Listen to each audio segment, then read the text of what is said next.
dikasih oleh Tuhan, bersyukur kita berjumpa kembali dalam persekutuan doa malam hari ini. Saya rindu sekali saudara-saudara mendapatkan berkat rohani, mendapatkan pembaharuan iman, dan makin teguh di dalam firman. Beberapa waktu yang lalu, ketika corona yang sedang tinggi-tingginya di Indonesia, bahkan di kota Banyuwangi, dengan angka kematiannya di ambang batas sampai menjadi zona merah padam. Ada seorang anak yang demam tinggi. Semua orang takut dia kena corona. Saya menjadi terkejut, saudara, menyaksikan apa yang dilakukan oleh orang tuanya. Orang tuanya itu menengking sambil teriak, dalam nama Tuhan Yesus, dalam nama Tuhan Yesus. Corona pergi, corona hilang. Dalam nama Tuhan Yesus, corona keluar. Begitu kata orang tuanya. Begitu tengkingannya berulang kali. Dan saya mendengarkan sampai orang tua itu sendiri yang nengking tadi kepayahan. Dan demam si anak tetap tinggi. Sepengetahuan saya, biasanya yang ditengking-tengking itu roh ya. Roh jahat. Itu sepengetahuan saya. Lah kalau memang corona itu virus kan bukan roh. Saya mikir begini, saudara, virus kok ditengking ya? Dari mana ajaran ini? Dari mana sumbernya? Saya berpikir lagi, jangan-jangan ada di antara jemaat yang mempraktekkan demikian. Cuman saya nggak tahu saja.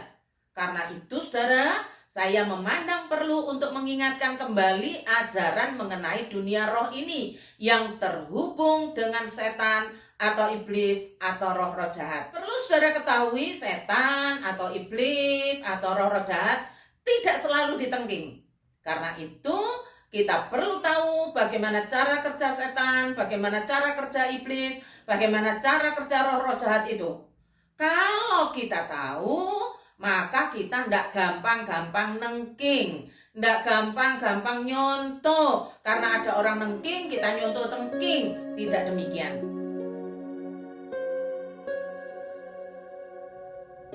Persekutuan doa malam hari ini kita mulai di dalam nama Allah Bapa, Allah Putra, dan Allah Roh Kudus. Amin. Dengarkanlah Allah memanggil kita dengan panggilan Mazmur 108. Ayat 4-6. Aku mau bersyukur kepadamu di antara bangsa-bangsa ya Tuhan. Dan aku mau bermazmur bagimu di antara suku-suku bangsa. Sebab kasihmu besar mengatasi langit dan setiamu sampai ke awan-awan. Tinggikanlah dirimu mengatasi langit ya Allah. Dan biarlah kemuliaanmu mengatasi seluruh bumi.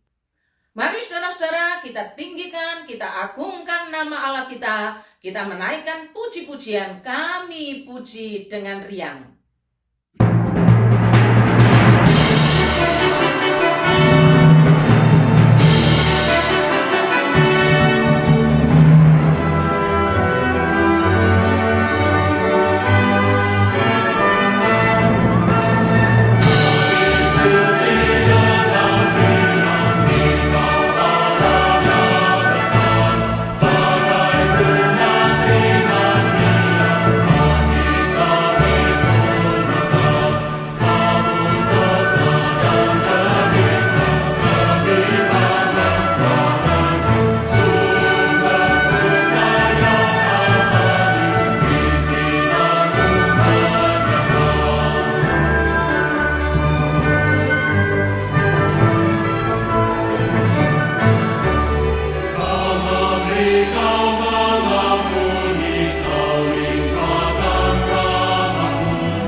di dalam doa.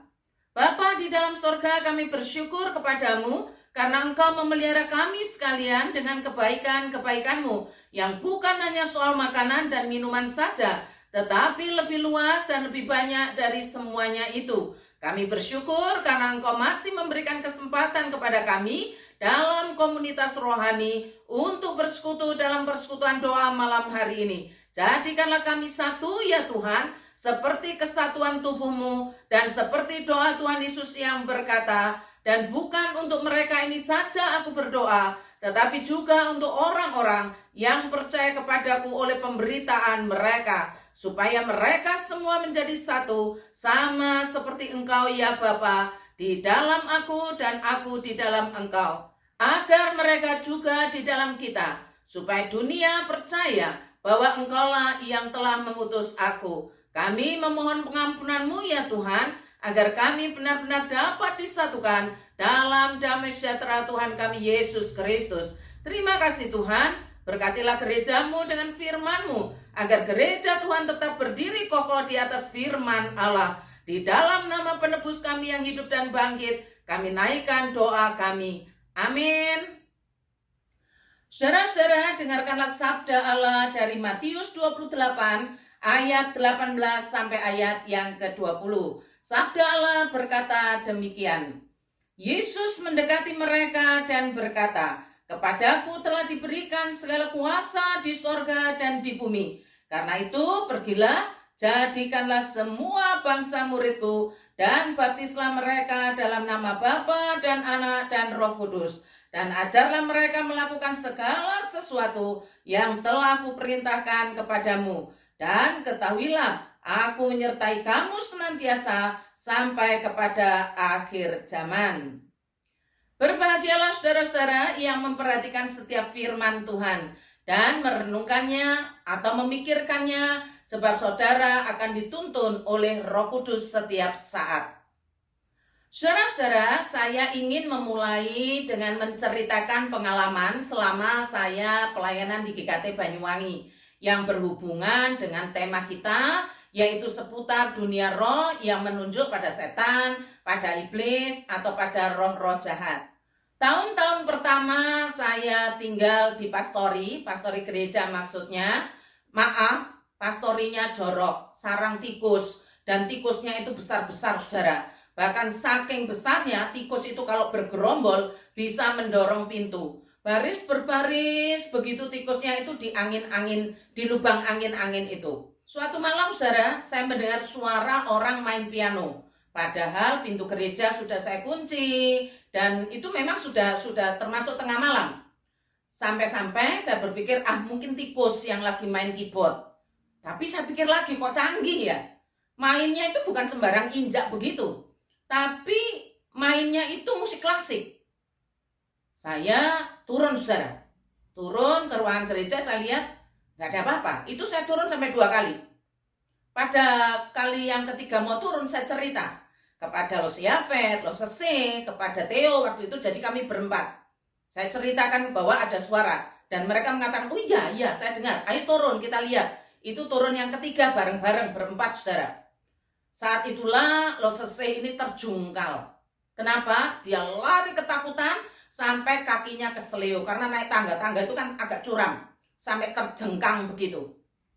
Akhirnya saudara, kami semua fokus ke Los Sese yang kakinya keseleo, dan peristiwa musik tidak ada yang nanggapi lagi, dan akhirnya berhenti sendiri dan tidak pernah ada lagi sampai sekarang. Apakah itu berhubungan dengan setan? Saya tidak tahu. Pengalaman pelayanan yang lainnya, suatu hari ada saudaranya jemaat, yang artinya orang ini bukan jemaat. Pas lagi di Ramayana, kami mau pulang sekitar jam 9-an malam, ditelepon, Los Yafet yang ditelepon, dimintain tolong sebab saudaranya katanya kerasukan setan sudah sekitar 20-25 harian, kira-kira begitu, saya lupa tepatnya. Waktu itu Arwen belum genap 2 tahun umurnya. Singkat cerita saudara, sampai di rumah jemaat itu sekitar jam 10-an malam, dan banyak sekali orang yang berkumpul. Lalu diceritakan bahwa sudah memanggil lebih dari 10 pendeta, baik yang ada di Bali maupun di Banyuwangi, untuk nolong, untuk nengking, tapi tidak ada yang berhasil. Perlu saudara ketahui bahwa selama menempuh pendidikan di sekolah teologi, saya tidak pernah mendapatkan ilmu mengusir setan. Nggak ada pelajaran nengking setan, itu nggak ada. Jadi malam itu pikiran saya, ya bagaimana menolong keluarga ini. Itu yang ada di pikiran saya. Lalu ditunjukkan kepada saya seorang laki-laki yang mengerang-erang. Bahasa Jawanya itu gereng-gereng begitu. Seolah-olah akan menerkam, nganclap begitu siapa saja yang mendekat kepadanya. Matanya merah melotot, rambutnya gimbal, kukunya panjang, apalagi maaf ditambah bau. Baunya sangat menyengat. Dan dia mendekam di pojok dengan penerangan yang sangat minim atau remang-remang. Seharusnya yang maju untuk menolong laki-laki itu ya laki-laki seharusnya. Tetapi karena ada sesuatu dan lain hal, akhirnya saya yang maju mendekat. Sambil dalam hati ya saudara, saya ancang-ancang. Kalau sampai orang ini menyerang, saya harus gimana begitu. Itu sudah saya siapkan dalam hati saya. Sambil saya menyiapkan diri saya nengok ke belakang. Lah kok semua ancang-ancang mau lari toh? Pada takut semua. Saya mau tidak mau, keder juga saudara. Tapi mau gimana lagi? Mau lari, saya yang paling akhir. Sedangkan orang yang akan lari duluan itu orang yang berada dekat pintu atau di ruangan tamu. Tetapi puji Tuhan, Tuhan menolong saya. Akhirnya saya bisa bicara dengan orang itu walaupun mulanya gereng-gereng tadi. Saya suruh dia untuk mendengar. Ternyata saudara, saya berpikir ada gunanya juga saya dikasih suara yang gede seperti ini. Ada gunanya. Intinya saya suruh dia untuk mandi, saya suruh untuk gunting rambut, kuku, bersihkan diri, lalu makan, dan setelah kenyang tidur. Itu yang saya omong no. Itu yang saya bicarakan kepadanya, itu yang saya katakan kepadanya. Saya menyuruh pihak keluarga, terutama ibu dan adiknya ini, untuk segera beli lampu malam itu juga. Ganti semua lampu yang remang-remang dengan lampu yang terang, semuanya. Orang-orang yang ada di lingkungan itu, pendeta-pendeta itu protes. Gimana sih kok ganti lampunya begini begitu? Banyak orang yang gerundel dan geremeng. Tapi saya memaksanya dan harus beli lampu yang terang. Itu yang saya tekankan. Akhirnya mereka semua nurut saudara. Terpaksa nurut saya nggak tahu, tapi akhirnya beli lampu, dipasang lampunya semua terang. Lalu saya juga minta tolong kepada ibunya untuk masak air panas yang banyak supaya orang itu mandi dan bersih. Lalu kami semua pulang, keadaan sudah sangat larut, bahkan menjelang dini hari.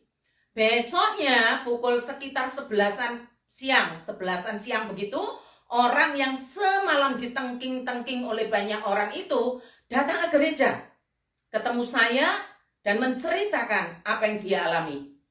Itu pengalaman yang sangat menegangkan dan sekaligus melegakan. Tetapi ada juga pengalaman pelayanan kepada orang yang berhubungan dengan susuk, pesugihan, jimat, kekebalan, dan lain sebagainya.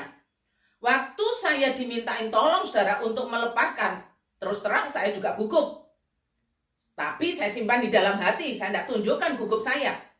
Sekali lagi, saya tidak pernah mendapatkan ilmu, tidak pernah mendapatkan pelajaran bagaimana melepaskan susuk, dapat pengetahuan atau mendapatkan praktek bagaimana melepaskan jimat, melepaskan pesugihan, tidak pernah. Sekalipun demikian, saya tidak boleh pakai alasan karena belum diajari, lalu saya tidak mau menolong. Tidak boleh demikian saudara, tidak boleh begitu. Siap atau tidak siap, ya harus siap untuk melayani. Itulah seorang hamba Tuhan.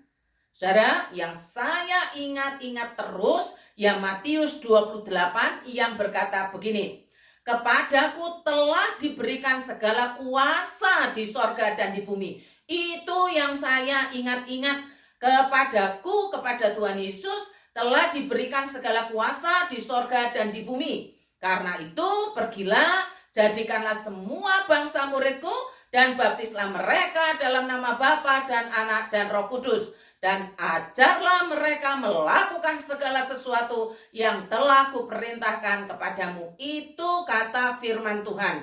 Saya ingat-ingat kapanpun dimanapun bahwa segala kuasa ada di tangan Tuhan Yesus, di sorga dan di bumi. Semua kuasa di sorga dan di bumi ada di tangan Tuhan Yesus. Itu yang terus saya ingat, saudara. Karena itu akhirnya saya mengajak semua anggota keluarganya, termasuk orang yang punya susuk tadi, punya jimat tadi, punya pesugihan tadi, punya kekebalan tadi, untuk berlutut dan berdoa. Berdoa, memuji, berdoa, memuji. Itu yang saya lakukan bersama-sama. Lalu semua kantong-kantong pesugihan, jimat, susuk, dan lain-lain dibungkus jadi satu dengan kain yang agak besar, lalu dibakar di tempat pembuangan sampah yang agak lebar. Dan tahu saudara, tiba-tiba terjadi ledakan, duar, meledak dan terbakar. Membutuhkan waktu yang lama untuk dapat terbakar semua. Setelah selesai, kami berdoa dan memuji Tuhan. Kisah ini saya tidak menceritakan proses bagaimana bisa mendapatkan jimat, bagaimana bisa mendapatkan pesugihan dan lain-lain. Saya tidak ceritakan di sini. Dan setelah semua dibakar, saya juga tidak ceritakan, sebab nanti terlalu panjang. Ada lagi saudara, ada jemaat yang katanya salah satu kamarnya di antara 9 atau 8 kamar itu ada yang menunggu. Katanya kalau orang ini lewat, bulu kuduknya merinding. Orang itu menyimpulkan kamar itu ditempati roh jahat, ditempati setan. Ada juga pelayanan ketika menolong seseorang, katanya duitnya digondol tuyul.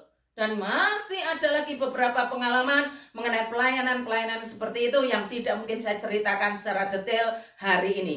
Tetapi maksud saya begini saudara, dengan menceritakan ini, saya bermaksud untuk tidak menakut-nakuti saudara, atau sedang membuat acara baru dengan tengking-menengking. Tidak begitu maksudnya.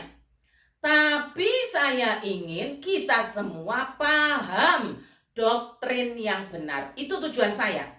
Doktrin yang diajarkan Alkitab dan bagaimana Alkitab memberikan jalan keluarnya. Karena itu, mari kita bersama-sama kembali pada sola scriptura. Jangan dicampur-campur dengan praktek yang berbau-bau perdukunan. Jangan dicampur-campur dengan praktek-praktek yang kita nggak tahu, yang cuma nyontoh-nyontoh, tapi nggak ngerti apa ajaran dibalik ritual-ritual itu. Ketidakpahaman atau ketidakmengertian akan ritual-ritual seperti itu yang saya katakan di atas itu sering terjadi. Pokoknya nyontoh saja. Dan pernah saudara, sekali peristiwa saya melihatnya secara langsung. Saya menyaksikan secara langsung bagaimana kakak tingkat saya waktu saya masih kuliah mempraktekkan pengusiran roh jahat. Persis seperti yang ada di film-film. Suaranya keras, berteriak, membentak-bentak, pakai salib yang terus didekatkan begini. Tapi roh jahatnya nggak keluar-keluar. Ditengking, nggak keluar.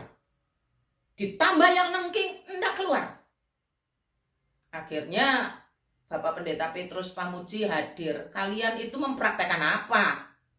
Kami semua ditegur begitu. Akhirnya kita semua diajak berdoa, memuji Tuhan, keluar sendiri saudara. Itu pengalaman pelayanan saya cukup berwarna, cukup bervariasi.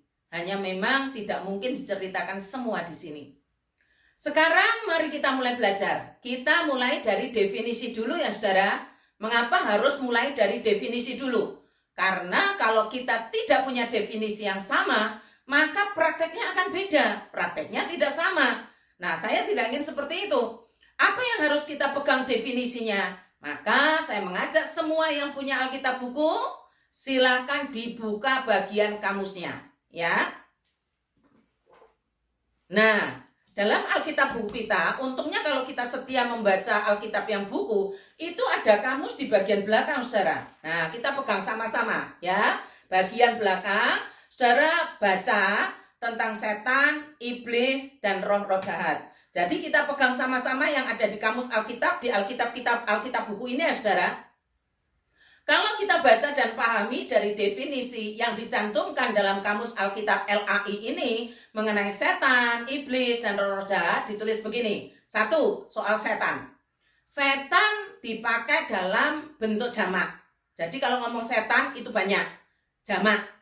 Kuasa jahat yang dapat merasuki orang sehingga ia menjadi sakit. Perhatikan penjelasannya, merasuki, dapat merasuki orang sehingga menjadi sakit dan macam-macam. Lalu yang kedua, iblis atau Beelzebul. Beelzebul atau iblis dianggap sebagai penghulu setan. Penghulu itu apa? Pemimpin, kepala. Lalu diterangkan, Yesus dan murid-muridnya mempunyai kuasa untuk mengusir setan-setan sehingga orang yang tadinya kerasukan setan sembuh kembali. Kerasukan lagi. Perhatikan kata kerasukan di sini. Lalu yang ketiga, roh-roh jahat. Kuasa-kuasa yang dapat menguasai, yang dapat memasuki, yang dapat mempengaruhi seseorang sehingga ia melakukan dosa atau bahkan jatuh sakit. Dari definisi itu, saudara, ketiga-tiganya lebih menunjuk pada merasuki, menguasai, masuk dalam diri seseorang. Pertanyaannya, apakah memang iblis, setan, roh-roh jahat itu hanya merasuki, hanya memasuki, hanya menguasai tubuh seseorang saja? Jawabannya tidak, saudara. Ada yang tidak masuk atau tidak merasuki seseorang, tapi cukup menggoda dari luar. Contohnya siapa? Hawa. Hawa tidak dirasuk oleh iblis. Artinya iblis tidak masuk di dalam diri Hawa. Iblis dalam wujud ular menggoda Hawa sehingga bimbang. Tapi efeknya luar biasa. Hawa tidak taat firman Tuhan. Artinya apa? Artinya sama dengan memberontak kepada Allah. Tidak taat firman itu sama dengan pemberontakan terhadap diri Allah. Hawa telah berdosa. Jadi, manakah yang lebih buruk? Dirasuk roh jahat, dirasuk setan, atau digoda? Jawabannya lagi sama-sama buruk. Tidak ada pilihan yang lebih baik. Tetapi Alkitab yang adalah firman Allah memberikan jalan keluar kepada yang percaya bagaimana menghadapi siasat iblis, siasat setan, atau siasat roh-roh jahat itu. Namun yang tidak kalah pentingnya juga, kita harus mengetahui bersama-sama dari mana sih asalnya iblis, setan, atau roh-roh jahat itu. Di sini saya membuat perbandingan saja, saudara. Saya tidak menyelidiki secara mendalam, cuma membandingkan saja. Informasinya saya baca dari Wikipedia Indonesia. Dalam kepercayaan agama kaum Ismail, iblis, ini kaum Ismail ya saudara, dari saudara yang seberang, iblis itu makhluk yang terbuat dari api. Ternyata begitu ajarannya. Diusir dari sorga karena apa? Karena menolak sujud kepada Adam. Itu ajaran yang seberang. Dan iblis membuat manusia berdosa dengan menyusup ke dalam benak manusia. Jadi sangat beda dengan penjelasan Alkitab saudara tentang asal-usul iblis. Perbedaan ini akan menentukan sikap yang berbeda pula ketika menghadapinya. Agama kaum Ismail ini masih menurut Wikipedia Indonesia saudara, membedakan asal-usul iblis dengan asal-usul setan.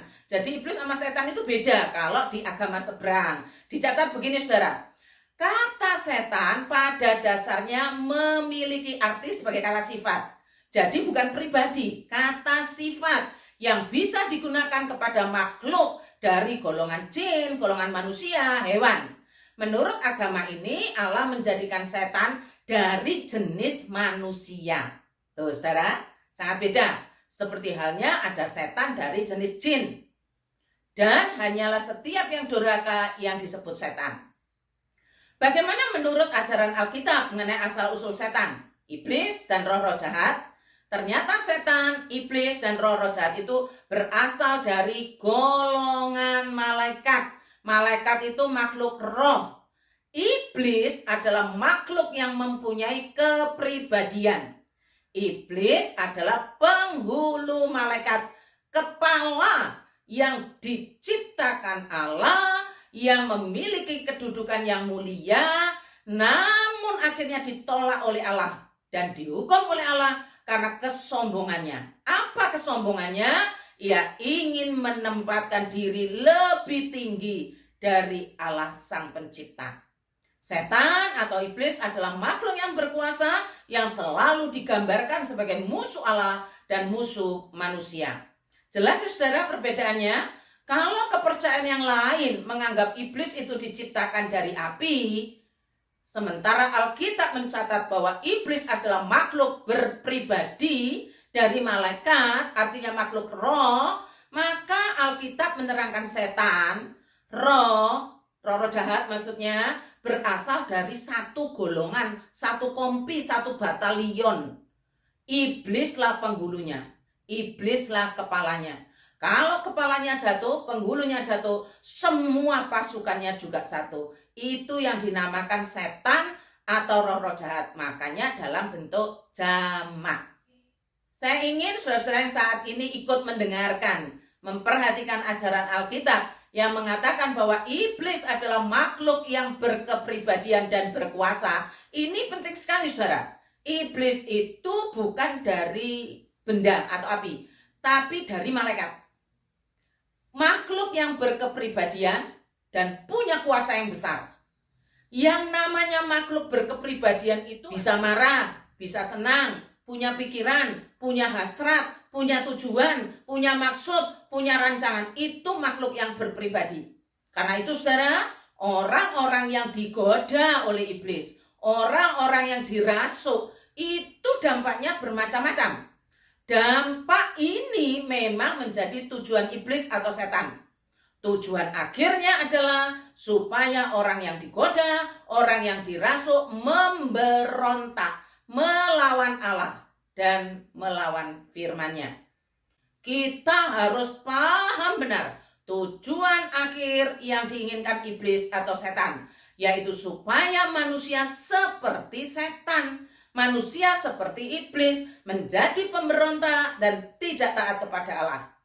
Apapun yang dilakukan oleh iblis dengan kuasa yang dimilikinya, mereka punya rancangan agar manusia melawan Allah dan melawan firman-Nya. Saya mengambil contoh secara acak saudara, tidak saya urutkan. Misalnya begini, pertama kali iblis muncul dalam Alkitab dengan cara menggoda. Itu pertama kali. Siapa? Hawa yang digoda. Tujuannya apa? Supaya tidak taat kepada Allah. Ketidaktaatan itu sama dengan memberontak. Jadi pertama kali muncul itu goda, tidak langsung merasuk, tidak masuk. Lalu di dalam 1 Samuel 16 ayat 14 sampai 15 yang dicatat begini. Lalu berkatalah hamba Saul kepadanya, ketahuilah roh jahat mengganggu engkau. Tujuannya apa? Sama tujuannya. Tujuan akhirnya supaya melawan Allah, melanggar firman-Nya. Dan terbukti Saul melanggar dan memberontak kepada Allah dengan mempersembahkan korban yang seharusnya dikerjakan oleh Nabi Samuel. Dan Tuhan menolak Saul. Kemudian dalam catatan Lukas 22 ayat 3-4 dikatakan begini saudara. Maka masuklah iblis ke dalam Yudas. Nah ini merasuk. Ini masuk. Ini menguasai. Maka masuklah iblis ke dalam Yudas yang bernama Iskariot, seorang dari ke-12 murid itu. Lalu pergilah Yudas kepada imam-imam kepala dan kepala-kepala pengawal bait Allah dan berunding dengan mereka. Bagaimana ia dapat menyerahkan Yesus kepada mereka. Tujuannya apa? Melawan Yesus. Tujuannya apa? Melawan Allah. Membatalkan rancangan Allah. Itu tujuan akhirnya, memberontak.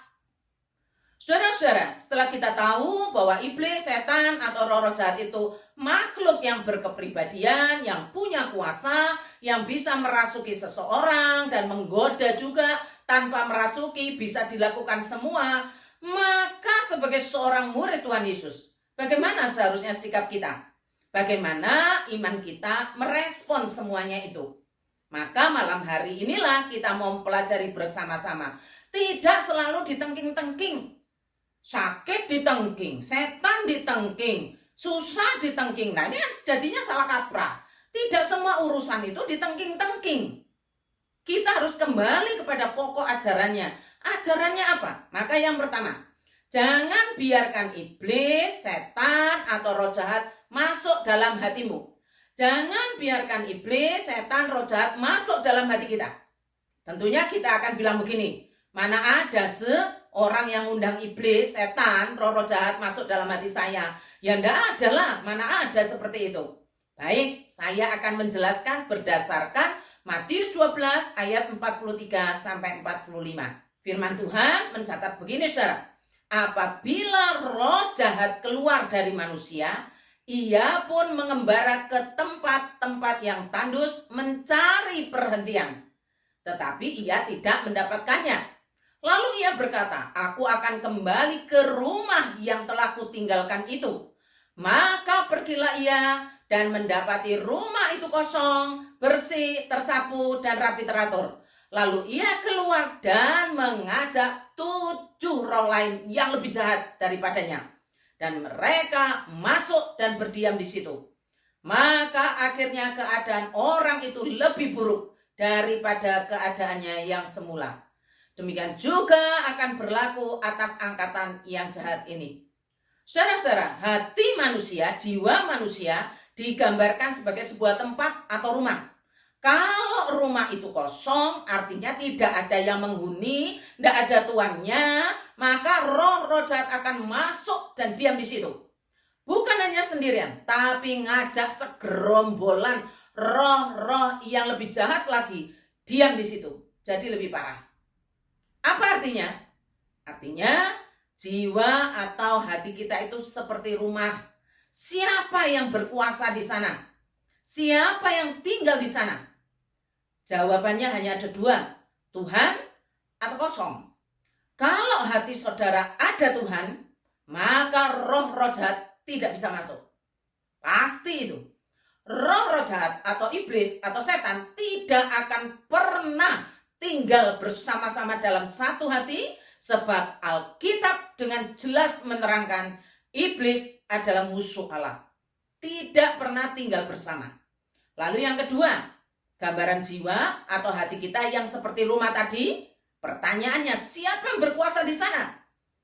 Kalau jawabannya kosong. Kalau kosong artinya sama dengan segerombolan roh-roh yang lebih jahat tinggal di sana.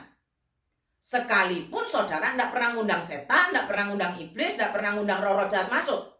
Tapi kalau kosong sama artinya membuka hati dan mempersilahkan masuk roh-roh jahat itu. Sebab itu saudara sangat penting dan harus jelas siapa yang ada di dalam hati saudara. Saya sangat senang karena Alkitab menerangkan ketika seorang guru sekolah minggu, orang tua atau siapa saja selalu mengingatkan kepada anak-anaknya, selalu mengingatkan kepada orang tuanya, siapa yang ada dalam hatimu, siapa yang ada dalam hati kita. Tuhan Yesus berkata demikian. Lihat, aku berdiri di muka pintu dan mengetok. Jikalau ada orang yang mendengar suaraku, mendengar firman, dan membukakan pintu, aku akan masuk mendapatkannya, dan aku makan bersama-sama dengan dia, dan ia bersama-sama dengan aku. Sudahkah saudara dengan sadar dan dengan sengaja mengundang Tuhan Yesus masuk dalam hati saudara? Sudahkah saudara mengundang Yesus bersatu dengan saudara? Saudara bersatu dengan Tuhan dan Tuhan bersatu dengan saudara? Sudahkah? Jika belum, lakukanlah. Undanglah Tuhan. Ia akan masuk ke dalam hatimu. Lalu sekarang saya ingin saudara-saudara mengetahui cara kerja iblis, cara kerja setan, cara kerja roh-roh jahat. Ada 2 ya saudara. Yang pertama dengan jalan merasuki tadi. Masuk dalam diri seseorang. Nah, masuk dalam diri seseorang itu ada 2 macam juga. Yang pertama, roh-roh jahat itu masuk dan menyiksa tubuh orang itu. Misalnya, dibanting-banting, membakar diri, menoreh-noreh dirinya, atau malah menyendiri di tempat-tempat sunyi seperti perkuburan. Artinya, pikirannya lumpuh, tubuhnya disiksa, dibuat menderita. Itu orang yang dirasuk. Contoh dalam Matius 8 ayat 29 sampai 31. Setibanya di seberang, yaitu daerah orang Gadara, datanglah dari perkuburan 2 orang yang kerasukan setan menemui Yesus. Mereka sangat berbahaya sehingga tidak seorang pun yang berani melalui jalan itu. Maka setan-setan itu meminta kepada Tuhan Yesus, katanya, jika engkau mengusir kami, suruhlah kami pindah ke dalam kawanan babi itu. Seperti itu ceritanya, saudara. Kalau ada yang kerasukan seperti ini, maka harus ada yang menolong. Sebab orang yang kerasukan, yang tubuhnya dibuat menderita oleh setan, iblis, atau roh jahat, tidak bisa menolong dirinya sendiri. Saudara, perlu ingat apa yang dikatakan oleh firman di awal tadi. Yesus mendekati mereka dan berkata, kepadaku telah diberikan segala kuasa di sorga dan di bumi. Mintalah kepada Yesus. Mintalah supaya keluarga, saudara, orang, teman, kerabat yang dirasuki oleh setan dan tubuhnya dibuat menderita, Tuhan yang tolong. Buatlah diri saudara tenang. Mintalah Tuhan yang empunya kuasa di surga dan di bumi itu menolong dengan caranya. Jangan ditambah-tambahi dengan ritual-ritual. Jangan ditambah-tambahi dengan apa yang saudara tidak pahami. Pokoknya tengking. Bukan. Kita punya iman, kita punya percaya kepada pribadi yang jelas, Tuhan Yesus Kristus yang empunya kuasa di surga dan di bumi. Lalu orang yang dirasuk iblis atau setan atau roh jahat, tubuhnya baik-baik, tidak ada masalah, tampak normal, tapi dirasuk. Apa yang berubah? Hatinya. Hatinya jahat, pikirannya jahat sekali karena dirasuk oleh iblis. Maka orang itu jadi jahat, bahkan jahat sekali. Contohnya siapa? Yudas. Cara masuknya melalui apa? Mata duitan, lalu menjual Tuhannya. Orang jahat akan menghalalkan kejahatan untuk memuaskan hasratnya. Lukas 22 ayat 3-4 berkata demikian. Maka masuklah iblis ke dalam Yudas yang bernama Iskariot, seorang dari ke-12 murid itu. Lalu pergilah Yudas kepada imam-imam kepala dan kepala-kepala pengawal bait Allah dan berunding dengan mereka bagaimana ia dapat menyerahkan Yesus kepada mereka. Kalau orang seperti ini dirasuk seperti Yudas ini, orang ini sebenarnya sudah berada dalam penghukuman Allah. Tapi yang punya hak untuk menghukum Allah, bukan kita. Pembalasan haknya Allah. Hak kita melakukan firman. Karena itu firman mengajarkan jangan iri dengan jalan orang fasik. Jangan iri dengan jalan orang jahat. Jangan cemburu dengan jalan orang berdosa. Dan kalau hatimu baik, tetaplah beritakan firman. Baik atau tidak baik waktunya. Cara iblis yang merasuk dengan cara merasuki Yudas ini, menurut saya ya saudara, lebih berbahaya. Mengapa? Tidak terdeteksi, tidak kentara. Kecuali mungkin orang-orang yang ada dalam tim terdekatnya. Seperti Yudas yang tahu siapa? Ya timnya ini, Tuhan Yesus dan 12 muridnya. Kenapa? Karena ketahuan polanya, hidupnya. Satu-satunya cara membentengi diri adalah dengan memastikan Tuhan ada dalam hati saudara. Tuhan ada dalam pikiran saudara, dalam hidup saudara dan saya. Tunduk kepadanya dan taat kepada firman-Nya. Itu tanda Tuhan menguasai hati kita. Ikuti hidupnya Tuhan, ikuti sabdanya. Segera bertobat jika Roh Kudus memperingatkan kita, jangan mengeraskan hati. Orang yang tidak mau tunduk dengan alasan apapun sama dengan rumah yang kosong, yang membuka kesempatan bagi roh jahat bersama dengan rombongannya masuk lebih jahat. Lalu cara iblis, setan atau roh jahat tidak merasuki. Kalau tadi merasuki ya saudara, merasuk badannya juga disakiti. Ada yang masuk, merasuk tapi badannya baik-baik. Tapi pikirannya, orangnya jadi jahat. Sekarang iblis tidak merasuki. Karena itu tidak semua cara kerja iblis itu main tengking. Enggak saudara.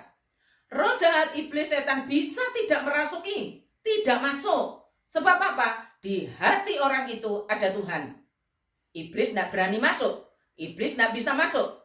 Apakah berarti iblis, setan, atau roh-roh jahat tidak bisa bekerja, terus menyerah? Jawabannya tidak, saudara. Tidak demikian. Dia memang tidak bisa masuk, memang. Tapi dia menggoda. Digoda. Supaya apa? Bimbang. Tujuannya apa? Sama. Melawan Allah, memberontak kepada Allah, tidak taat firman-Nya. Ingat tujuan iblis sepanjang zaman. Agar manusia menjadi musuh Allah. Sama seperti iblis yang akan ditetapkan. Bukan akan. Seperti iblis yang telah ditetapkan menjadi musuh Allah. Contohnya saudara, iblis musuh Allah ya. Kita harus ingat-ingat itu. Iblis musuh Allah. Jadi iblis juga akan menjadi musuh orang-orang yang jadi miliknya Allah. Tidak pernah bersahabat dengan iblis. Karena apa? Musuh. Segala pekerjaannya membuat manusia bermusuhan. Ada orang yang selalu memandang orang lain itu sebagai musuh, saudara. Padahal tidak ada apa-apa. Tapi dalam hatinya selalu bergejolak, ada saja yang selalu membuatnya memusuhi. Terus musuhi. Ini pikiran jahat. Ini godaan yang menyerang. Mengembangkan permusuhan dengan segala cara. Memang iblis tidak masuk dalam dirinya. Iblis menggodanya. Dan orang tersebutlah yang ambil keputusan untuk menerima pengaruhnya iblis. Dan pikirannya akhirnya jadi jahat. Efeknya apa? Mengembangkan permusuhan. Menularkan agar orang-orang lain juga punya permusuhan yang sama seperti dirinya. Padahal sekali lagi, pikiran yang selalu bermusuhan itu berarti sudah termakan rayuan godaan iblis. Kalau orang yang percaya Tuhan, bukan permusuhan, tapi mengembangkan perdamaian. Hati-hati, godaan iblis sama dengan rayuan. Rayuan itu saudara selalu menarik, selalu membuat manusia tertarik. Di mana ada permusuhan, di situ tidak ada damai sejahtera.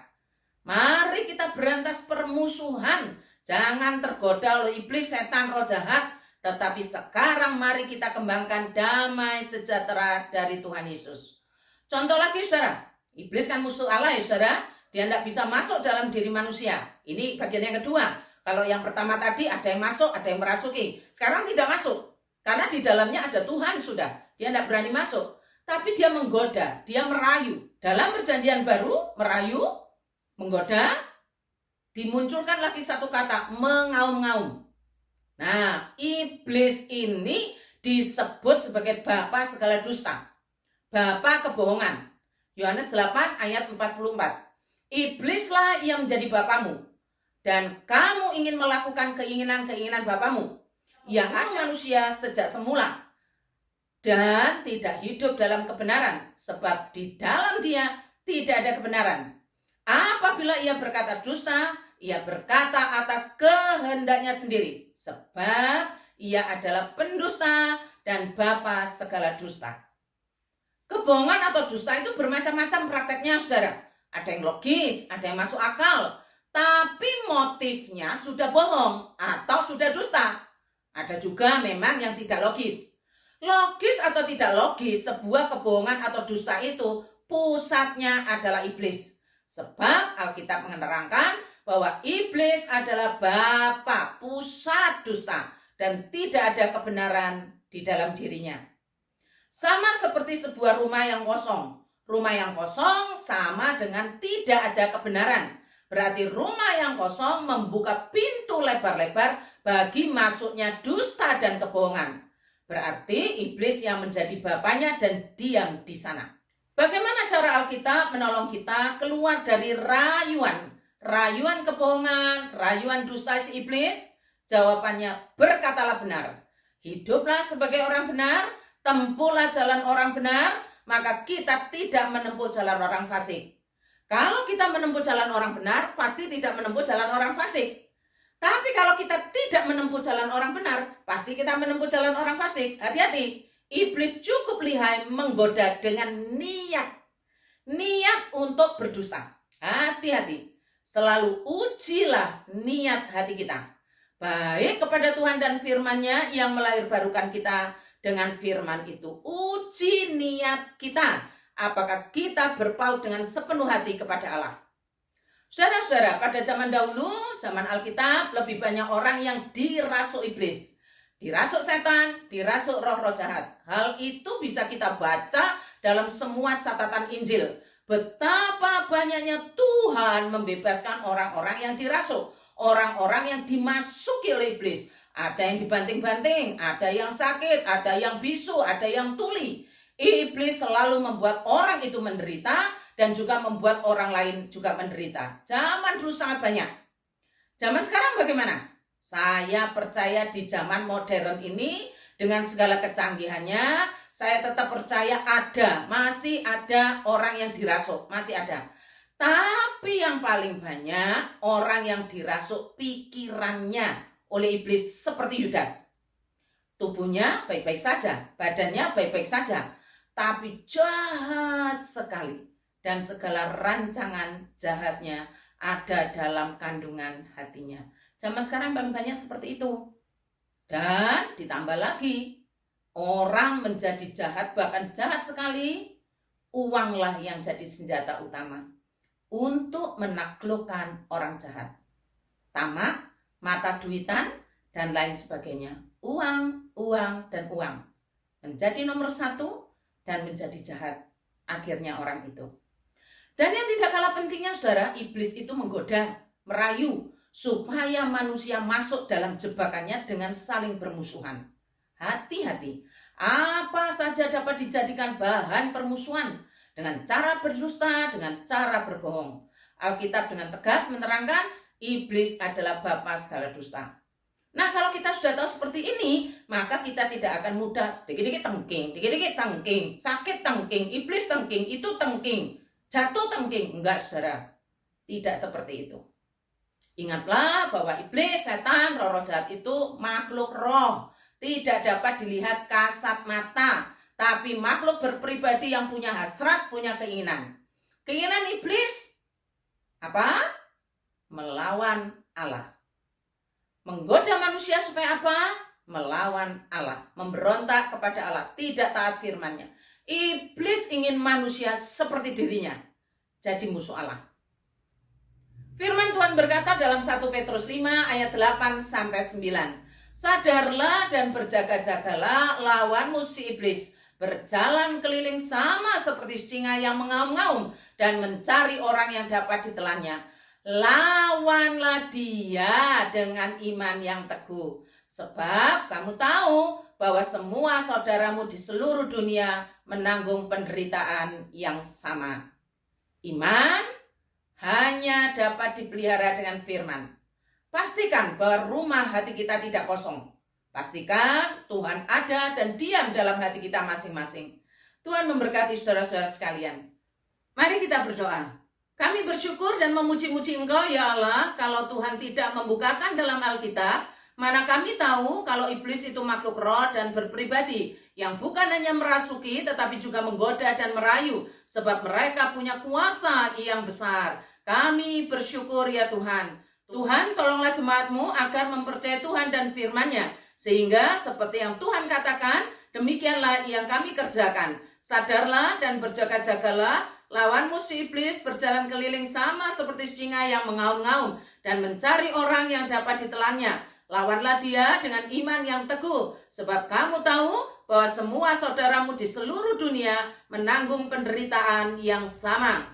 Terima kasih Tuhan, kami akan melanjutkan dengan doa bersama-sama dan saling mendoakan, agar kami satu dengan Engkau dan bersatu dengan tubuh-Mu, dan tidak membiarkan ada kesempatan buat iblis dalam persekutuan kami. Mohon Tuhan memberkati dengan firman-Mu, di dalam nama Tuhan Yesus kami berseru dan berdoa. Amin. Saudara-saudara, silakan saudara memberikan emoji jempol, sekaligus mengirimkan pokok-pokok doa. Kita akan bersama-sama saling mendoakan. Tuhan memberkati.